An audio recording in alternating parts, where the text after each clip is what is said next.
काळ्या मसाल्यातील येसूर घालून पाट्यावर वाटलेलं घरगुती जेवण मी बाजरीच्या भाकरीच्या पापडा संग जे खाल्लंय. श्रावण संपल्या आपण मटण थाळी चालू केलेले, चुलीवरचं मटण आपलं हॉटेल अर्पिता. आणि त्यानंतर जे मामाने पाट्यावर वाटलेला मसाला आणला आणि शेटणी मस्त पैकी उकर बाजूला काढली.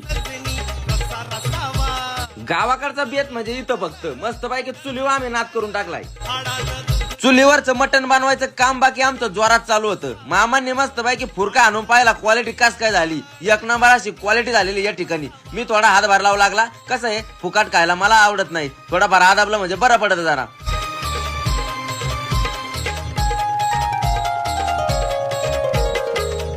खरं तर तसं पाहायला गेलं तर असं किचन आपल्याला कोणत्याच हॉटेलमध्ये पाहायला भेटणार नाही.